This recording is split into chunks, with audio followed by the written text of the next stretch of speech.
Yani Yuliandani Jayanti. Kalian semua bisa memanggil Ustazah dengan sebutan Ustazah Yani.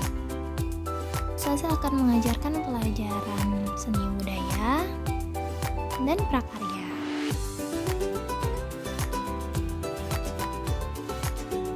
Selanjutnya kita akan membahas materi tentang menggambar flora, fauna, dan benda alam.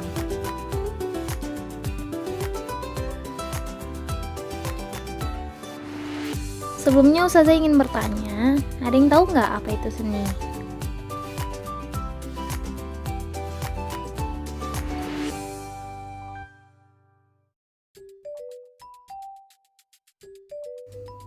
Semua karya yang diciptakan oleh manusia yang memiliki unsur keindahan dapat disebut sebagai seni.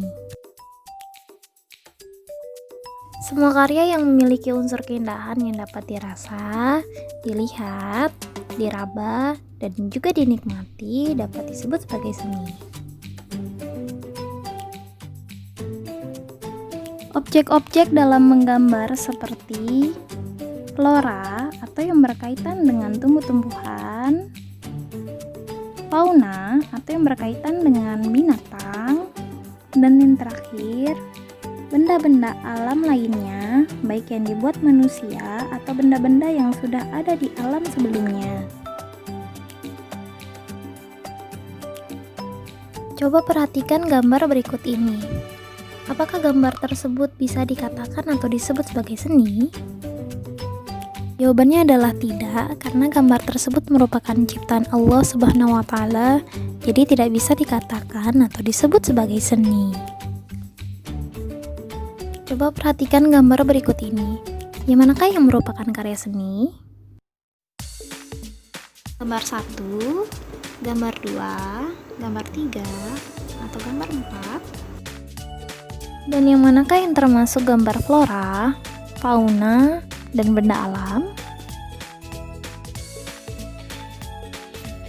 Macam-macam seni. Yang pertama, seni rupa. Yang kedua, seni musik. Yang ketiga, seni tari. Dan yang terakhir, seni teater atau drama. Selanjutnya kita akan membahas mengenai fungsi seni. Yang pertama, fungsi individu. Biasanya berkaitan dengan pemenuhan kebutuhan batin seseorang. Yang kedua, fungsi sosial. Dapat dibagi menjadi 4. Yang pertama, sebagai fungsi pendidikan, fungsi hiburan, fungsi religi, dan yang terakhir, fungsi informasi.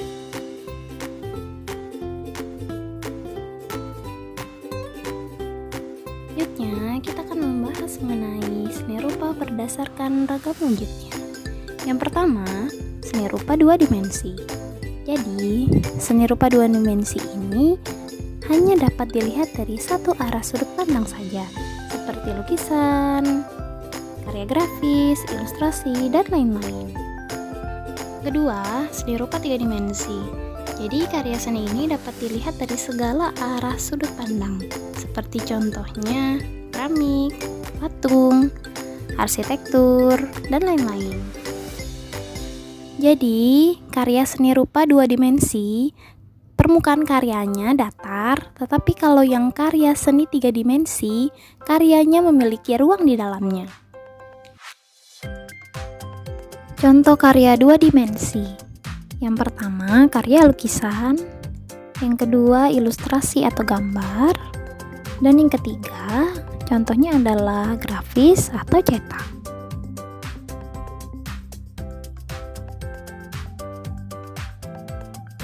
Contoh-contoh karya 3 dimensi. Yang pertama, patung. Yang kedua, keramik. Dan yang terakhir, contohnya seperti arsitektur.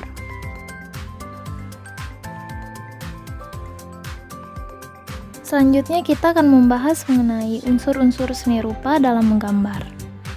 Ada yang tahu nggak apa unsur-unsur seni rupa? Unsur-unsur seni rupa adalah unsur-unsur dasar yang digunakan untuk mewujudkan sebuah karya seni rupa yang indah.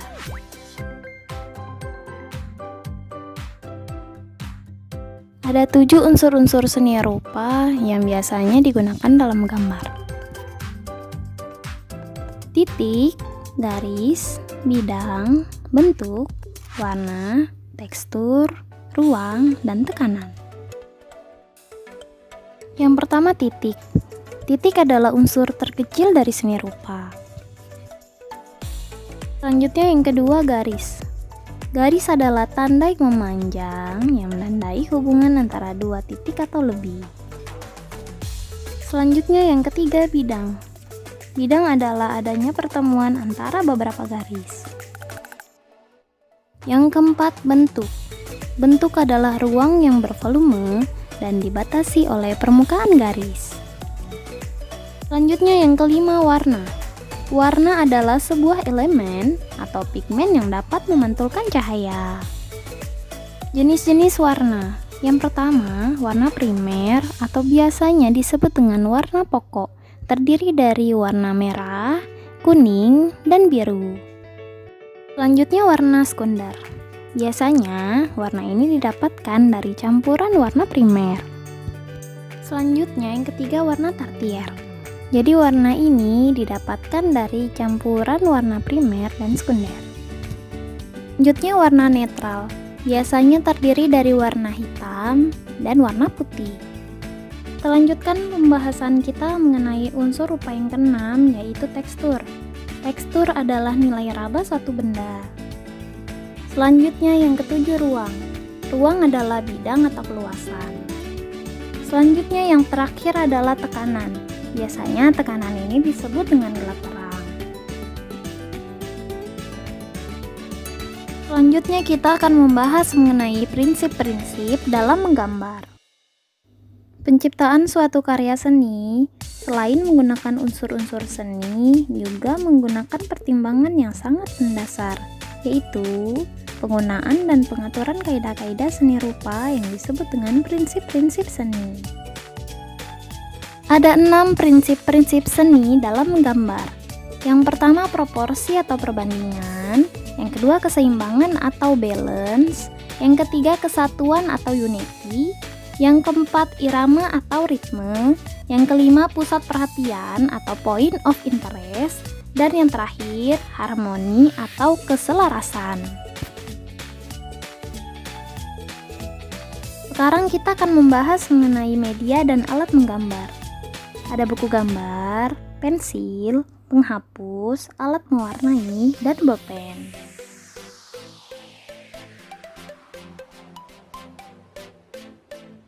Ada beberapa teknik yang dapat kita lakukan sebelum menggambar. Kira-kira begini urutan kita menggambar flora.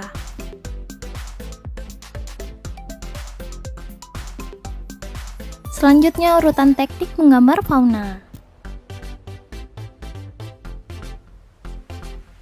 Selanjutnya urutan teknik menggambar benda alam. Tadi kita sudah membahas mengenai teknik-teknik, sekarang kita akan membahas mengenai tahap-tahap dalam menggambar. Yang pertama, tahap persiapan. Kita harus menyiapkan alat dan bahan sebelum menggambar. Yang kedua, proses menggambar. Jadi kita sudah menentukan objek yang akan kita gambar. Dan yang ketiga, tahap finishing. Biasanya disebut dengan tahap penyelesaian gambar.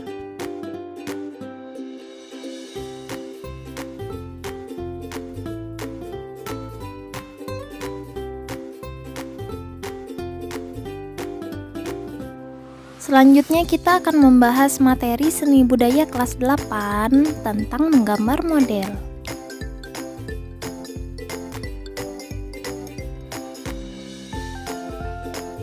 Sebelumnya ada yang tahu nggak apa itu menggambar model?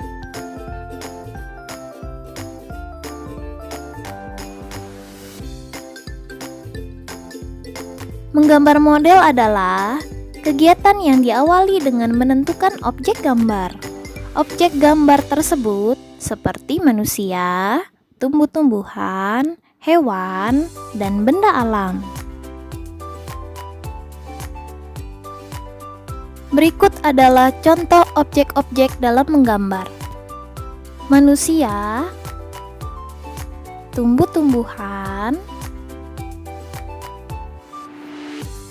hewan, dan yang terakhir, contohnya seperti benda alam.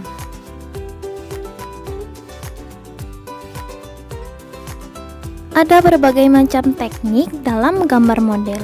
Yang pertama, teknik arsir, kedua teknik gosok atau dusel, yang ketiga teknik blok atau siluet, yang keempat teknik titik atau pointillis, yang kelima teknik akuarel atau transparan, yang keenam teknik plakat atau tebal, dan yang terakhir teknik linear atau garis.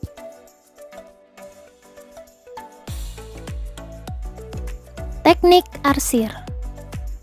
Teknik menggambar arsir lebih menekankan pada kekuatan garis. Dilakukan berulang-ulang secara sejajar maupun tumpang berpotongan. Hal ini dilakukan untuk memberikan kesan gelap. Contohnya seperti gambar berikut.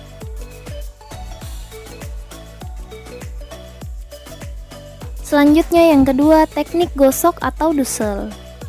Teknik menggambar ini diawali dengan teknik arsir, kemudian digosok dengan menggunakan media tertentu agar hasilnya terlihat lebih halus. Contohnya seperti gambar berikut.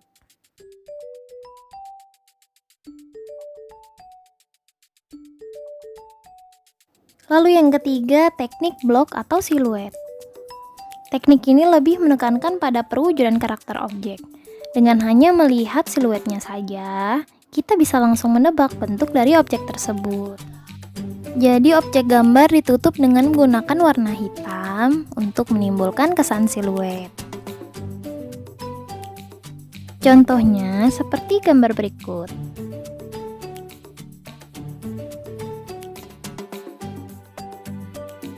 Selanjutnya teknik titik atau pointillis. Jadi, teknik ini biasanya menggunakan titik-titik untuk membentuk gambar. Kerapatan penyusunan titik-titik adalah untuk menentukan gelap terang dari suatu objek. Contohnya seperti gambar berikut.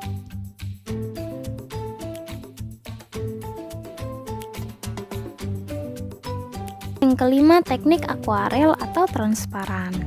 Teknik menggambar ini menggunakan media air agar menghasilkan warna yang transparan. Contohnya seperti gambar berikut.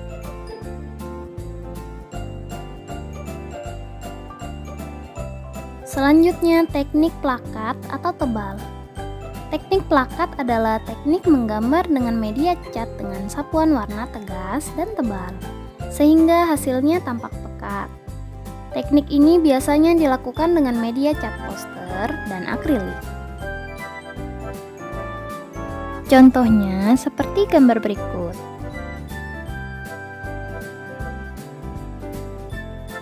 Yang ketujuh, teknik linear atau garis. Teknik linear adalah penekanan bentuk pada goresan garis, baik itu garis lurus maupun garis lengkung. Contohnya seperti gambar berikut.